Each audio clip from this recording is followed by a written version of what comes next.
Oh, we're live. Welcome back, everybody. SRC 2024, Frisco, Texas. I've been having issues with the word Texas for some reason. April Hall, Storm Restoration, Contractor Summit.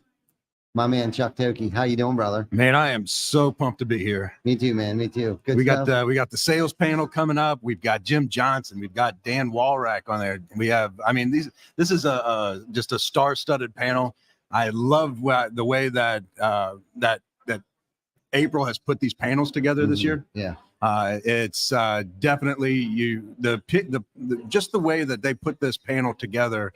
We have just sales leaders all the way down to sales reps, sales champions, and sales coaches, all ready to answer all the questions that need to be asked. Yeah, no, I love that. And to touch on that a little bit more, I think the quality overall of the conference, man, is good. It's not about the quantity. I think it's more so about the quality of the vendors, the speakers, the breakouts, and the panels. I actually get to have the honor of sitting in on the expert panel. Yeah. April reached out to me. I thought it was an honor, a privilege to even be able to be invited to do something like that. And of course, she invited us to bring Behind the ToolBelt down here, and I'm super jacked. This is our first icebreaker of the week podcast for us, and I appreciate you coming on here, and I'm looking forward to listening to all the good stuff that you're going to have, up on your panel. And you have a keynote speaking or just a panel? Not this year. I don't have to get back, and I have a Bath Expo that I'm keynoting at. Oh, nice. Yeah. Where's that at? Indiana. Indiana? Yeah. Okay. So headed back tomorrow morning, headed straight over there. Yeah. Wow. You're a busy dude. You were talking about earlier, you were doing some coaching calls. What does that look like when you talk about, when you say coaching, like exactly what kind of coaching are you doing? So we have foundational coaching. We have the sales leadership coaching where we're actually working with the owners and the sales leaders, as well as the sales reps. We're trying to kind of gear them up for what's going to happen in 2024. Okay. That's what we're getting right now. We're getting a huge influx of companies, very large companies that are looking to get their reps ready for what's about to happen. Okay. And when these companies, these very, very large companies, we just had a company that says, hey, we want to come to Top Rep. I said, how many reps you have? He says, we have 1,800. I'm like, you're not coming to Top Rep with 1,800. Yeah. But again, they're getting ready for this year, getting their reps ready for this year. Wow. And they're bringing us in to get to lead that charge. Okay. Because we have everything ready for what's going to happen in 2024. Yeah. It will be a different year than they've seen in the last 3 years. That's for sure. Everybody's kind of gotten lazy over the last 3 years. I think you're right. I call it the mirage. That's a whole nother topic that we probably should dig into a little bit. But I heard you say something about, sales leaders and salespeople. Is there a different kind of coaching or things that you're discussing with a sales leader than you are a salesperson? It really is. We dive a little bit deeper into the aspect of what it takes to be a leader.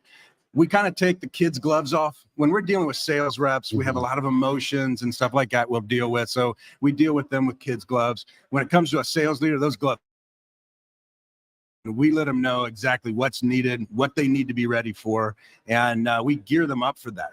Okay. We let them know and really give them the tools that they need so that they're ready, not just for this year, but how they need to put their team together for years to come.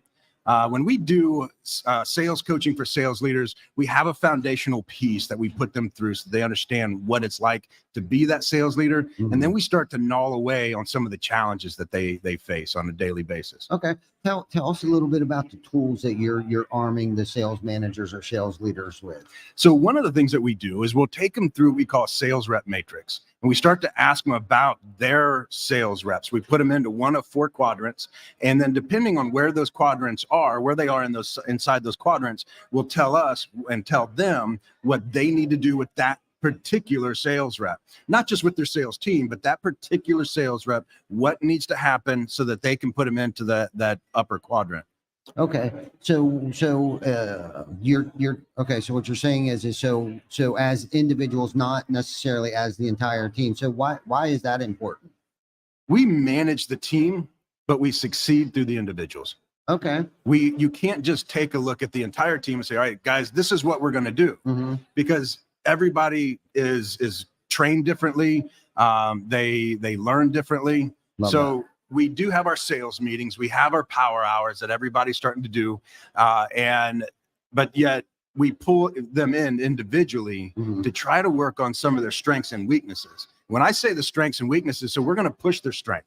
We want them to understand what those strengths are and how to push that, but also they got to know what their weaknesses are. And most sales leaders and most sales reps don't know what their strengths are until we take them through that questionnaire. Okay. They have no idea what their true weaknesses are. So you're arming the sales leader with the knowledge to know what to look out for, somebody's to look for strengths and weaknesses and help them with their weaknesses. So give us an example of how that works.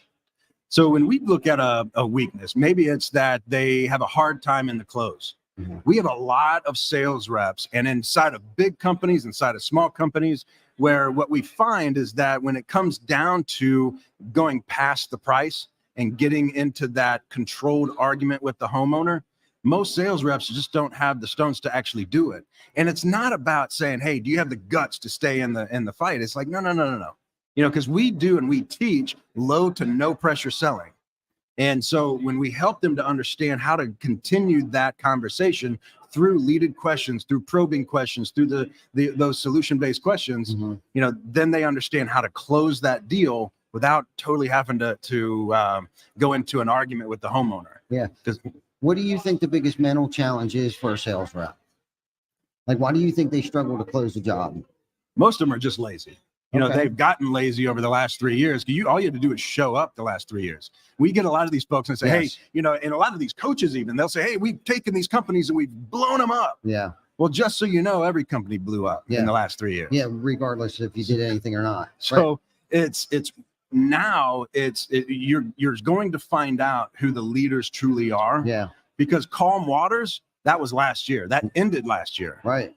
So rough seas are ahead. Yeah. And the 20% of the companies that will survive going through 2024 will be those companies that are trained and ready for that battle that's ahead. Yeah, and it's funny you talked about that because I feel like if you're a solid roofing business, you create your own economy. Mm-hmm. And staying out in front of things like this that an election year, inflation, interest rate hikes, two wars, all of these things, one of those things, any one of those five things can affect the way that the economy functions. Well, now we have all five. We have all five things. And like you said, I think in 2020, 21, 22, and 23, there's been a mirage. The government was giving a lot of people money. People were blowing up. But I feel like that's 2019, the end of 2019, the beginning of 2020, when the pandemic hit. I feel like that's when the recession hit. And the reason why I say that is because there were supply and demand issues. Okay. There was labor issues. If you found labor, they wanted too much. If you found materials, it was entirely too much. So as far as the roofing industry goes, that's where our inflation began. Now, what made that thrive is that there was a lot of money on the streets. But again, that's the beginning stages of a recession. That's where the mirage began. That's where people, a lot of roofing contractors went out and bought boats, bought houses, all the things that we probably shouldn't be buying as a roofing contractor. So now here it is, fast forward 2024, we're experiencing a global economic challenge, right? But I feel like, at least for TC Backer, and I don't want to talk about our stuff too much, but what I'm saying is that I feel like our recession began in 2020. We got through that. Fortunately, we were pretty liquid because our things were, pretty tight. But what we felt like we needed to do, instead of spending money on shiny objects, we doubled down on our marketing efforts. Okay. So through 2021, 2, and 3, we've been able to grow exponentially, not just because of the money that was out there, but more organically because of the retail model and going out and knocking doors and canvassing and doing those kind of things. Now, where the rubber's going to meet the road during an election year here, like you said, I think a lot of people got caught up in that hubbub, right? And I kind of lost track of kind of where I was going with that. But I think with the global economy, the way that things are, I think we're going to find out when the dust clears and the smoke settles of, who were the stronger companies and who weren't so strong. That's exactly right.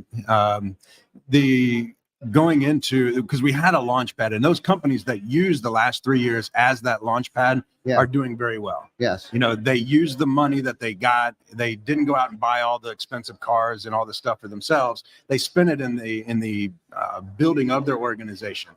And you can see the companies that did that. You can see the companies that didn't do that. Yeah.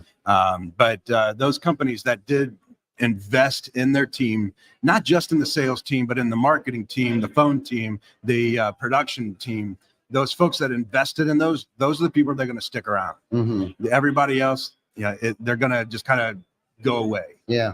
Yeah, no doubt. No, I think you're right. And that's why I was calling it the Mirage, because it was so easy to get caught up in that, and it became too easy. And I think some of us may have gotten complacent, entirely too comfortable, right, and kind of lost focus on what was happening around us, and thought, like, I think the phrase "the new norm," I think people were actually taking that literally, like, this is the new norm. Everybody's got money, so we're just going to keep spending money, right? But not in the areas that we're supposed to be spending money in, like sales training and branding, remarketing, or rebranding. We actually rebranded 3-4 years ago. I don't have the shirt on, I had it on earlier, but we actually rebranded our trucks. It was a pretty heavy overhaul, but it had paid dividends for us, because it was an investment, and it created more brand awareness. Glenn and I were in Texas, I think 2 or 3 years ago, and because we hand out so much of our swag, we got off the plane. We were standing in the airport. These ladies came running over to us. They were like, "You guys are everywhere." And we don't do work currently in Texas, but it was like we've marketed and branded ourselves so much and throughout the fishnet. So what we did with throwing the fishnet out, we got enough data to research, to figure out what worked and what didn't work. And that's what we were focusing on over the past 3 or 4 years, of like, what's working, what's not working, try this, try that, pull back on this, double down on that. And like you said, I think if companies weren't thinking about that, fuck you, Erico. Anyhow, shit, I lost my train of thought, fucker. Eric over walks by and like, yeah, he's flicking us off. That's right. The star has arrived. But yes, things are going to be different. And what is everyone going to do to make the pivot or changes that they're going to need to be? But the unfortunate thing is, I think if you didn't start making those changes 36 months ago, you might be ahead or behind the curve. You're already behind the curve. Yes. But it doesn't mean that you're out. Exactly. And there's a big push to go for inside sales right now. Mm-hmm. How can we sell a lot of this inside of our organization rather than sending sales reps out? And we're so far from that actually hitting the ground. Mm-hmm. We have a lot of companies that are doing it right now, and some of them are doing it extremely well. Yeah. But if you put yourself inside of a homeowner's shoes, yes, they're still expecting somebody to come out and sell you windows. They're still expecting somebody to come out and sell you a roof. They're not expecting someone for you to make the phone call. They tell you how much it is, and you're going to ask for their credit card right there over the phone. It's not happening quite yet. Right. But it's going to be moving sort of in that direction. It's going to be a slow burn. Yeah. And so we can't just ignore what's happening today. What's happening today is we still hit the ground. We still sell like we've sold, for years and years. Yes. But it's how we close is what's been changing. Okay. How we sell has not changed, but how we close is changing right now. And that's why we say that it's the low to no pressure selling. Okay. It's somebody asked me the other day, they're like, well, that check that model that you use, it's over. And I'm like, well, let me ask you, when you say this, what does that mean? He says, that high pressure. I says, I've never been high. I've sold high pressure in the past. Mm-hmm. I've been trained high pressure in the past, but that's all done. I don't do it anymore. I don't teach it anymore. I don't coach it anymore. And so when we talk and we look at the new systems today, these people are closing at 50 and 60% by just doing the right thing. Yeah. We've had the running joke, and someone says, "Hey, I'm going to put it on a shirt." Is if everybody says you have to ask for the sale 5 times, mm-hmm. and so everybody's still running the clip of me saying, if you have to ask for the sale 5 times, quit because you suck. Yeah. No And doubt. I'm serious when I say it. You shouldn't have to. If you do your job, you barely even have to ask for the sale. Yeah. Right. If you do your job. Yeah. And that's still today. Yeah. But we still have to look at tomorrow. We still have to look at the technology that's coming now that you should be ready for now Mhm. and getting ready for the future so that you can turn that company and pivot the way that you need to, because it is coming. Yeah. Now, when you talk about technology, what are you referring to? So a lot of the technology we use Rilla. We've been using Rilla for over 5 years.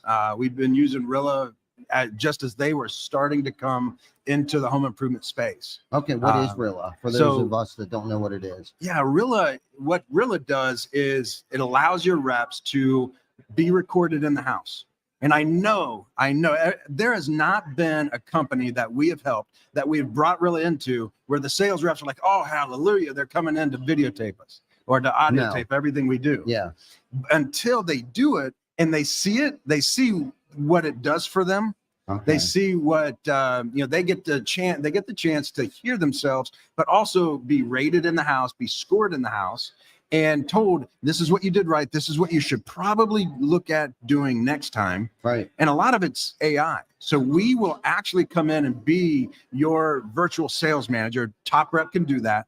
And we will use Rilla for that. We listen to the Rillas all week long, purposes. and then we get with your team and say, okay, here are a couple of the clips. We actually take snippets from Rilla, from your recordings, and we put it into that sales meeting, and we let everybody listen to it and say, hey, this is how it should be done. Tommy, this is fantastic. Good job. Or we say, hey, Billy, this is how you did it. You didn't do a bad job. Mhm. This is how you should do it next time. Wow. And we use those recordings to be able to do that. And we'll take those recordings and use them for training, or your company can use them for training. Yeah. Because it's one thing for me to sit there and teach you how to go through. I need to think about it. I need to get 3 estimates, or even teach you how to present a price to a homeowner so that it seems like it's $5. Yeah. And, it's another thing for me to put it in front of you and show you how it's done in the house, how Billy did it in the house, how Tommy did it in the house. Yeah. So amazing. that's Rilla, and it's an amazing piece of software. They're literally sponsoring everybody right now because it's the biggest thing in home improvement. Okay. And I have nothing to do with it other than we're certified with Rilla. We are very in with what Rilla and does. You're using it as a training piece. That's very, very crucial. I mean, it's just like, it sounds kind of along the same lines, like of recording the calls when they come in.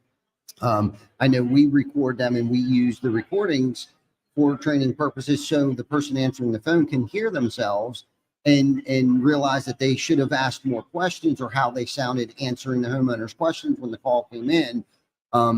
So how does that work? Like, how are you recording yourself when you're in a home with a homeowner? So it's either through your phone, or we actually took Rilla and Engage. We invited them together, and it just was it was a match made in heaven, if you will. Mm-hmm. Because what Engage does is it takes your presentation and tells the sales manager what you used during that presentation, when you did it, how long you were on each page. Mm-hmm. You can look at the whole team. But with Engage, you can also go ahead and hit the button, and that kind of marries the two together, Yeah. and it'll start to record you. Okay. So you can do it through your iPad or your phone. So you're just kind of setting up your iPad just like I have right here, and it's recording you with the homeowner. Right. Essentially. That's exactly right. Okay. So I would imagine that you're training the salesperson up pretty good, Mhm. right? That way, when they sit down in front of the homeowner, they know what to say. But what this will do is where they may have messed up or made a mistake, they can watch it and try to hone, I guess, their skill, right? It's almost like when a golf instructor is recording you in your golf swing. Now, I've never had that done. I've only watched it happen before, but I guess it makes sense to be able to do that. It's a training tool for you to go back and watch and see where you did good, right? You can kind of grade yourself. Mhm. How did I do with this? How did I do with that? I should have asked this, or but that's very interesting. What other forms of technology do you think somebody else should start using? Another piece that we like is Project Map It. I don't know if you've heard of them, but Totally. Project Map It Steven is Spence, love him. He's a great guy. What they have, and they keep coming out with more and more, which most technology does. Oh, yeah. If they don't, then they're dying. But Project Map It is one that you truly have to. It's like Company Cam. Yeah. There's a funny story, and maybe we'll get into that with Company Cam. But Company Cam is something that everybody has, and Project Map It will be just like that. Yeah. You know, it's going to be something that everybody has. I was in selling. We were actually selling windows, and I had the homeowner, and he says, "Can I?" Before we make this buying purchase, I really want to see another home that has that almond window in their house. And I'm looking through and I says, so do you see the house right over there? And we were in their kitchen. You could see out their front door. I said, you see the house right there? And I turned it around with Project Map It. It shows that we did that house and it has almond windows. And the wife says, what else you got, honey? Or should I just go get the checkbook? And I says, why don't you go get the checkbook? I love that. I love that. We use Project Map It. It is, if you use it correctly, it's a good tool. It's amazing. Yeah, it's a great tool. It really is a great tool, and it's simple to use and implement. And I think that's where a lot of contractors might get thrown off too, because it seems like some things might seem like a lot of work, but I guess that's the difference between, you know, willingness to put in work and practice and train your team and reinvest in your team and into today's technologies, whether it's roofing, aerial measurement tools, whether it's hiring Chuck Thokey to come in and train your sales team. But I think the one thing is too, it's like, yes, we need to know how to, you know, close the deal, right? Figure out what the homeowner's pain points are, let them be the hero of the story. We all know that story. But I think most importantly too is like Joseph Hughes does such a great job. Yes, right? he does. Like making yourself become 5 Mile famous, right? Like first and foremost, like, yes, you can go out and knock doors, but like knocking doors doesn't always work. I mean, you can canvas areas, right? But that comes down to being maybe more so touch points, branding and things like that. But like going out and in a retail model, and I think you're talking more so along the lines of retail. Yes. Right? Retail sales where the phone rings, you're marketing, you're branding, people are Googling windows near me, roofers near me. But if you're not investing in those types of things, whether it be billboards, whether it be canvassers, speaking of which, what is your thoughts on canvassing? Canvassing is still today the best form of marketing. Yeah. And people say, oh my gosh, things are changing. No, they're not. Yeah. They are absolutely not changing. They canvassed 30 years ago. They're still canvassing today. Yeah. Would you suggest, or both, would you suggest that the salesperson themselves are canvassing or should there just be a separate canvassing team? So I like the canvassing team because you can manage the canvassing team. But I also, if you can get your sales reps to canvas, get them out there. Yeah. No doubt. I Like love to teach pack. a man how to fish, not give him a fish. I love that. That's one of my most favorite sayings of all time. So why I brought that up selfishly, I wanted to hear your take on canvassing, because currently we have implemented a training process where when you come in to be a sales associate for us, you have to canvas first for a while. We call it the incubation stage, where you come in because we don't want to just give people a fish. We want to teach them how to fish so they can eat for a lifetime. Right. So it's a no pressure situation. It can be 3 months, 6 months, 9 months. And if anything else, you're going to learn how to sell, whether it be osmosis or success by proximity. So you come in, you go out, you canvas, we show you, and basically we look at them as geo-targeters. We can tell them what areas to go to, whether it's a mall parking lot, go back in 3 hours, hit the same parking lot, the mall parking lots, neighborhoods, you know, things of that nature. And they go through that. They sit in on the sales meeting. We train them up on our CRM. We train them right now. Currently, we've been using Sandler. Yes. Sales process system. John in our company had studied it for like 8 years. He's like a master at it. Phenomenal. Sandler is great for commercial. Yeah. For business to business, not so much business to consumer. Right. Taking a homeowner down through the pain funnel just piss them off. Yes. You know, right. So Sandler is very pointed, I'm going to go get you, but it's very good. Yes. But when you're doing the business to consumer, you still have to have the velvet gloves, if you will. For sure. Absolutely. Absolutely. So canvassing's huge. If you're not doing it, you should probably be doing it. training your guys, reinvesting in your team. I'm just kind of recapping our conversation here. Being prepared for 2024. And this is the time of year that you should be doing it. Actually, probably about a month ago, if you didn't like beef up your website and things like that. Highly recommend hiring a canvassing team or at least training to get one. Training your salespeople. So what form, like when someone said that your style of training, what are they talking about? Like what that doesn't work anymore? Like what are they thinking doesn't work anymore? So when a lot of people think of us, they think of the one call close. And Okay. one call close is stereotyped as high pressure selling. Mm-hmm. And it's not. All it is efficiency. I'm going to tell you, if you came to my house and said that you had to come back, I'm kicking you out. Yeah. You're not even coming back.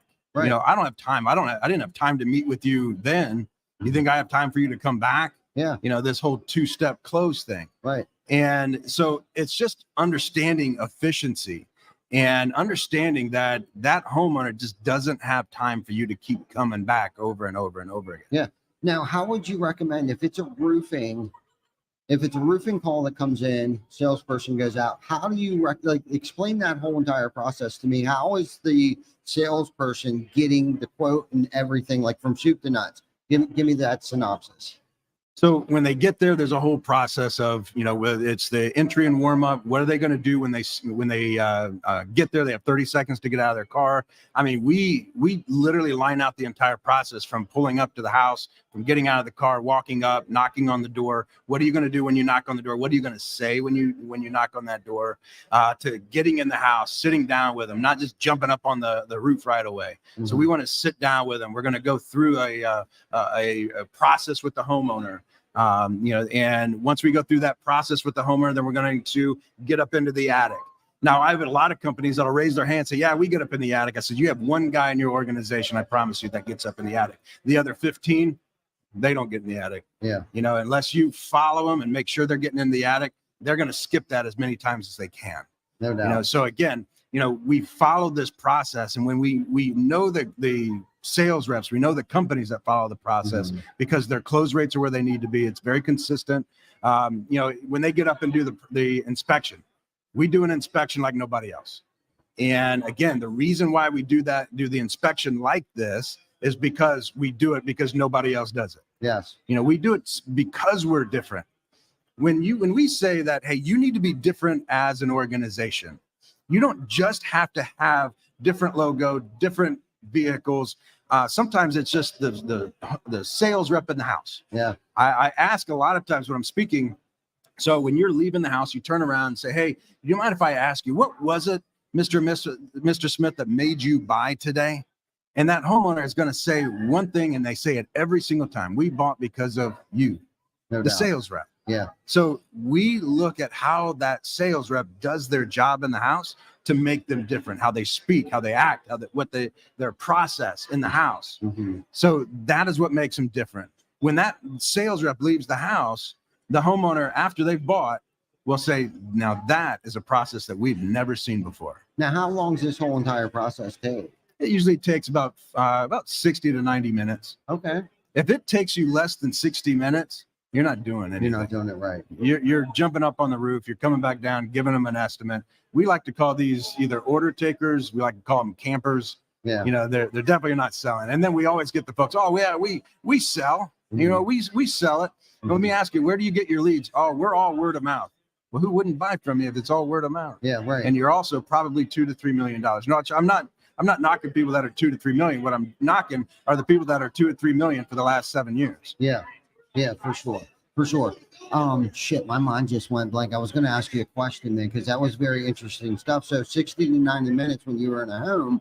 Oh, first and foremost, yes, it is very important to do an attic inspection. I don't know how many times that we've heard homeowners say that we've never had anyone get in our attic space and inspect it. Because one of the things that we like to do is that we want to figure out, why did they need a new roof? Predominantly, we do roofing, and that's why I keep talking about roofs and stuff. We do a lot of windows too, and gutters and stuff like that. But whatever the case might be, like, why did you need new windows? Why did your windows go bad? Because it could have been just a less expensive window. It could have been installed improperly. Same thing with the roof. improper insulation, improper ventilation, improper exhaust, all of these things where most roofs will prematurely age quicker than it should, because just due to lack of education and technology is different today. Most people don't realize that your house breathes. It literally is breathing, right?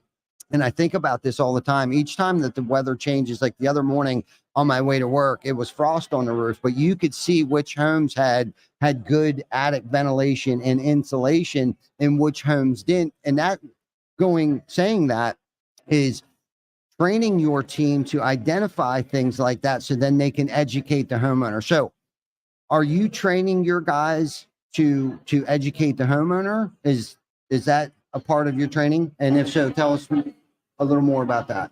So a lot of this is based on the training that you're giving the homeowner. And we let the homeowner know that by the time I'm done, you could sell this product. Mm-hmm. And, people laugh about it, but that's exactly what we're doing, is training them, or we're helping them to understand how their home breathes. Because when it comes to the ventilation of the house, when it comes to the roof and the exterior of the home, that's how that home exists, is the outside. Yes.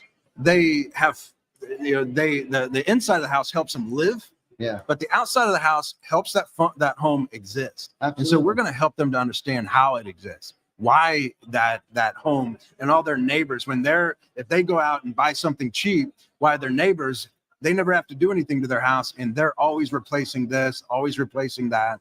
And so again, we're educating them on what it is that we know and what we see. Here's the biggest problem we have inside of the industry, is that 90% of the sales reps in the industry are what we call brochure reps. They know just enough that fits on the back of a brochure. Yeah, I agree. They don't know their warranties. Yes. They'll talk about a warranty just because their sales leader educated them on what the first few sentences on the warranty say. Yeah. But they don't know what the other, fine print says. So you're not of the thinking of the belief that, within 3 weeks, you should be able to have a salesperson trained up enough to go out and start closing jobs. In 3 weeks, you should be able to have a sales rep that closes their own jobs. Yeah. Oh, okay. If you have trained them correctly. Yeah, right. What I see a lot of times is you have sales leaders that don't have time to train. Yep. And so they'll train them a couple hours in the morning and then they get them out. Yep. Now, when I'm going to come in, and if I'm going to train my own reps, I'm going to train them from 9 to 4 every single day. Now, when I'm training for other organizations, because, we'll train for a couple of hours, we'll let them go out, and we'll have homework that we want them to do, be ready for the next day. Now, that may pull them and move that needle a little bit. Yeah. But if they're in my organization, and we want to train the trainer, more so than training your reps, we want to train the trainer. Okay. We want to train that sales leader on how to train the reps for 2 reasons. For one, it's going to be more sustainable, because when that sales leader trains the reps and not us, and you're going to sit here and think like, Chuck, you're one of those sales trainers. I train the sales leader more than I train the sales reps, because that sales leader is going to be sustainable. They can manage their reps more effectively when they know what the rep is supposed to do. Love that. We have sales leaders that have no idea how to sell in a house. They sold in a house once. We instill this system, and they can't even use the system. And then they say, hey, what we're going to do is we're going to have you ride with the reps. They don't even know what they're looking at. Yeah. They're going to have them listening to real. They don't even know what they're hearing. Right. So we want them to know what they're supposed to be doing. So when we're training that rep or training that manager, they can actually effectively train their reps to be able to sell by themselves in 3 weeks. If your reps can't go out and sell by themselves in 3 weeks, find new reps, or find a new trainer, or find a new system. No doubt.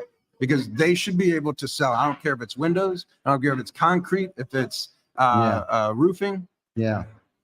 Yeah. No, that's a good point. I'll be honest with you. I'm going to push back maybe just a little bit, because I was in obviously a sales management position, and I guess maybe I was taking what you said out of context a little bit, but I would think it would take a little longer. The continuous education has to continue beyond. There is continued education, and they're never beyond done 3 learning. weeks. They're never done learning, but you're right. Yes. You know, they're not going to know everything there is to know about roofing in 3 weeks. No. Well, and especially because, and I'm sitting there, I'm playing this through my mind because it's like, what if you sell siding too, along with roofing? And siding, there's a lot more parts and pieces and components. So usually, typically, it's roofing gutters when somebody comes in if they're not from our industry. And I would agree with you. About 3 or 4 weeks, you should definitely be able to teach them about our warranties, the underlayments, the difference between organic and synthetic felt paper and things like that. It doesn't take long, especially with the information that your manufacturer will provide you for your sales team, right? Like go home and like you said, if they don't understand the difference between organic or synthetic felt paper, then they're not doing their homework. Right.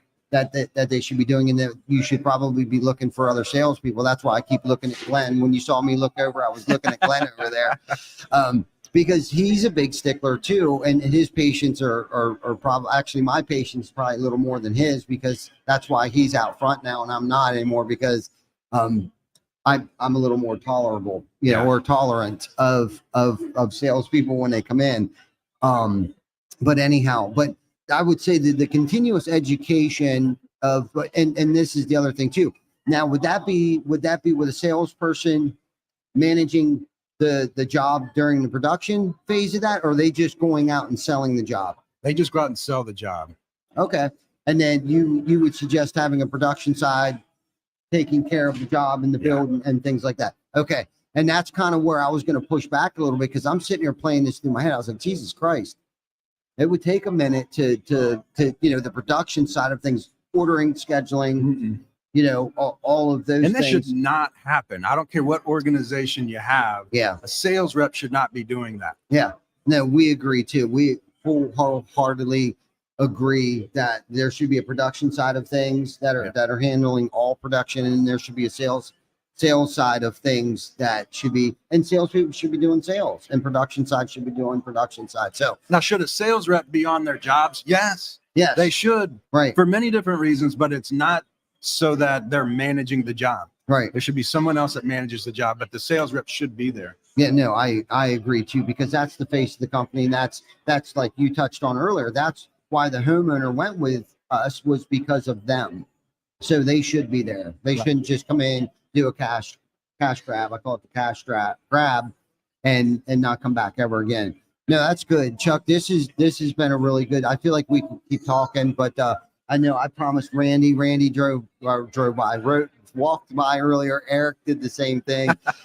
So I know a lot of people, but that's what's cool about this, man. And why we love doing what we're doing is because the experience and knowledge that we can capture by coming to a show like this, we don't have to wait a week at a time to get people to come on the show. By coming to conferences like this, we can capture so many professional, brilliant people like yourself in one clip. Over the next 3 days, we're going to do probably 50 podcasts with some of the most brightest and brilliant people in our industry right now. Yeah. So this is good stuff. Chuck, thank you so much for always coming, you know, being here. Thank you for what you're doing for our industry. And I know you are doing an amazing job, because I hear so many people say, I'm kind of jealous that we haven't brought you into our organization yet. I know we talked briefly about it a few months ago, maybe close to a year ago, but at some point in time, we will have you come into our organization. That's how much I believe in you and what you're doing. And I've watched you